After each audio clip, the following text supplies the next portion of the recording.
где соперникам нашей сборной выступать сподручнее. Но так или иначе, выходить на дорожку они будут в роли догоняющих. Репортаж наших коллег из Мордовии. Не бывает невозможно. Ледовые дорожки Саранского стадиона после годичного перерыва вновь бороздят шиповные колеса гоночных мотоциклов. И непростых. На них выступают сильнейшие гонщики планеты из 7 стран мира. 18 спортсменов, пройдя непростой отбор, приехали на личный чемпионат мира по ледовому спидвею только за победой. Больше всего россиян из Каменск-Уральского, Уфы и Саранска. По итогам первого дня соревнований лидировали российские мотогонщики. Конкуренцию им смог составить только немецкий спортсмен Гюнтер Бауэр, занявший второе место. И первый, и во второй день соревнований не обошлось без случайностей.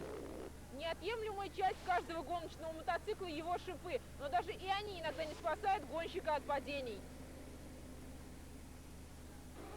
В 14-м заезде первого дня ветеран шведского спидвея Пер Олаф Сирениус упал на старте. Хорошо, что обошлось без последствий. Он вышел на старт перезаезда.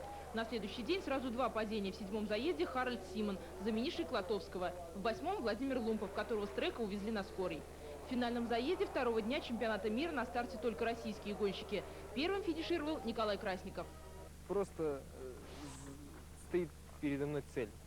Цель ездить, как бы участвовать в соревнованиях достаточно стабильно, ну и без падений. Серебро завоевал Виталий Хомицевич, который на последних метрах смог обойти Дмитрия Буланкина. Николай очень тактически провел гонку, то есть я выиграл хотя и старт, буквально на втором вираже, на финишном сразу же атаковал и как бы, ну как бы, а финал все едут на грани фола, то есть так я маленько перестраховался. Ну, потом попытался объехать, но не получилось. Николай просто закрывался везде дорогу. В свою очередь бронзовый призер Дмитрий Буланкин признал. Я своим выступлением доволен. То есть, ну, очень даже доволен. То есть начинать надо с маленького, потом выше, выше. Буду отстаивать звание свое чемпиона мира. Еще не все потеряно. Следующий этап пройдет в Голландии 12-13 марта, а финал состоится в Берлине 20 марта. Наталья Тюрин, Станислав Семин, Денис Песков, Саранск. Тем временем после... Bonjour, Racing Action, c'est reparti et on commence 2005 très fort avec le championnat du monde de Speedway en Hollande à Assen. Ensuite, nous irons assister aux derniers essais privés en Formule 1. Enfin, nous retrouverons la crème de la crème en motocross avec le championnat de Belgique à Mont.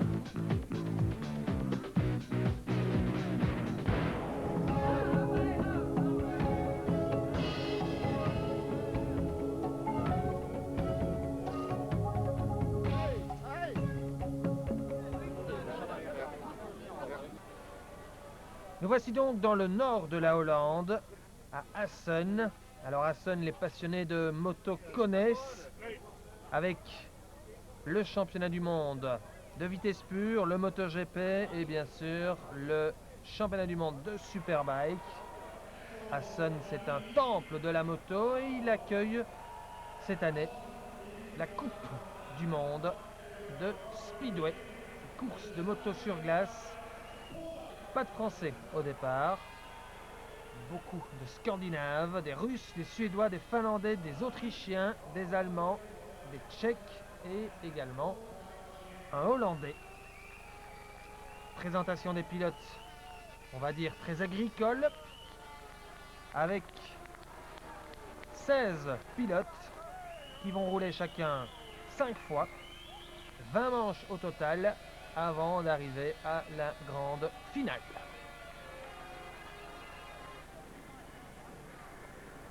Alors, on va voir comment ça se déroule. Attention, accrochez-vous, départ de la première manche.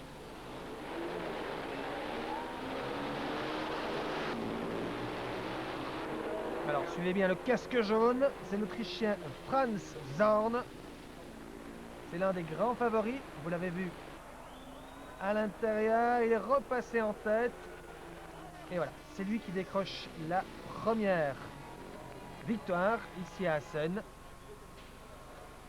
Alors, on voit des pilotes d'un peu tous les horizons, protègent les machines, ils sont très équipés.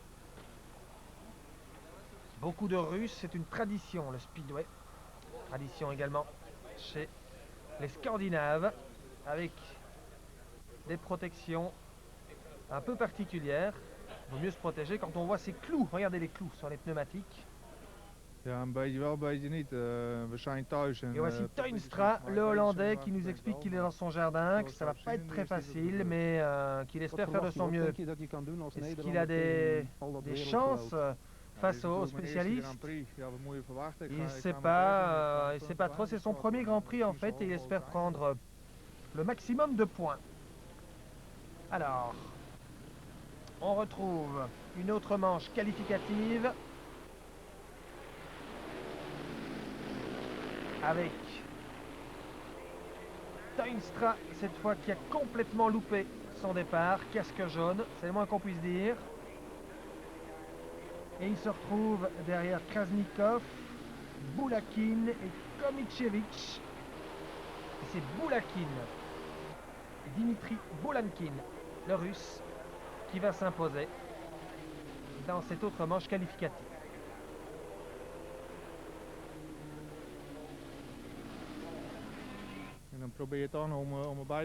Toinstra qui s'est un peu loupé, nous explique-t-il.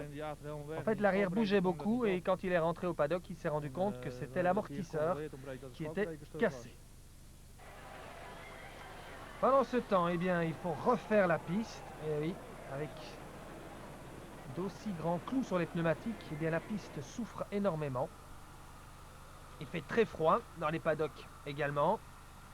Et les pilotes tentent de rester concentrés alors qu'on refait la piste ovale. Regardez ces clous. Et un équipement pour les pilotes qui est assez hétéroclite. Combinaison de cuir et en même temps des équipements de motocross. On a vu le moteur, un Jawa, 500 cm3, 4 temps, monocylindre. 2 vitesses, une grande couronne à l'arrière.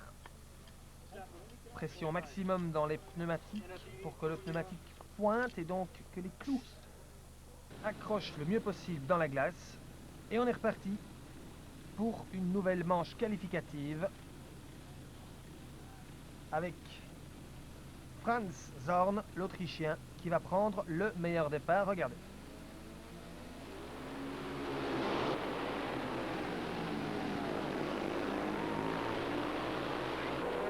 Franz Zorn en tête, devant Toinstra le Hollandais, Günther Bauer et vous l'avez reconnu, Robert Heibel.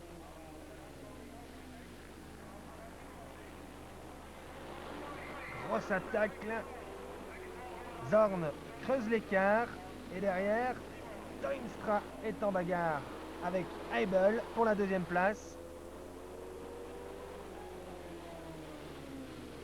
Alors il faut savoir que ces motos n'ont pas de frein.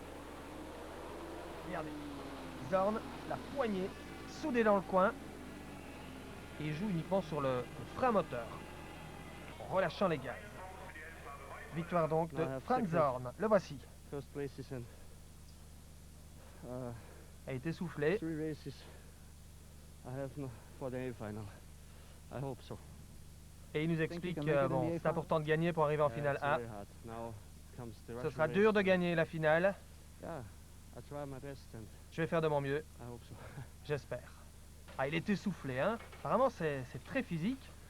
Gros moteur, monocylindre, 4 temps.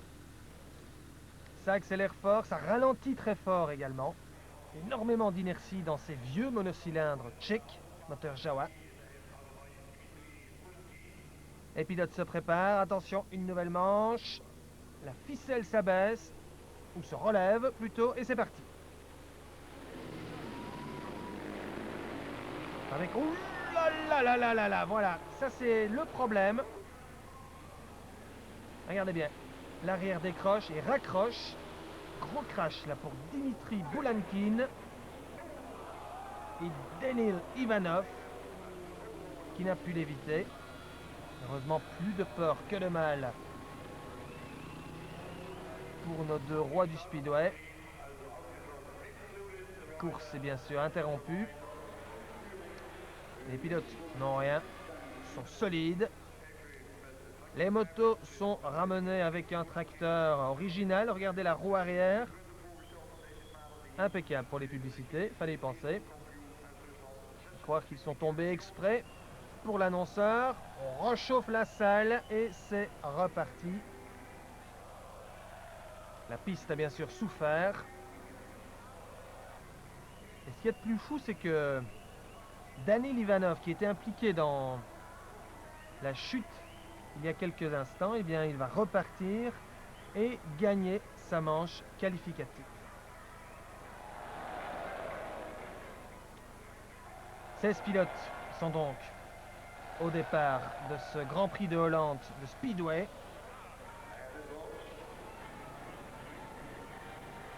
16 pilotes qui ont disputé plusieurs manches qualificatives et 4 finales au total. Finale D, C, B et A. Et là, on se retrouve dans la finale D. Attention, départ.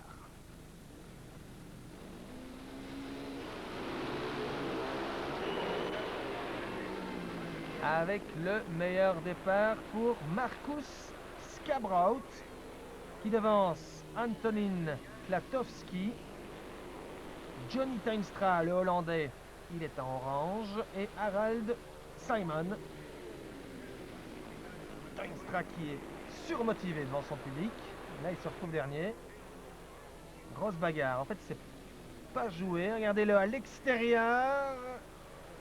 Oui, c'est pas mal du tout pour Tuinstra. Il a essayé au tour précédent. Il accélère plus tôt. Le voici troisième. Le public hollandais retient son souffle. Skabraut s'impose devant Klatowski, juste devant Tuinstra troisième et Simon quatrième. Belle course là. Et regardez, Markus Skabraut, véritable équilibriste. Ah, il est content. Et il en rajoute pour le public hollandais.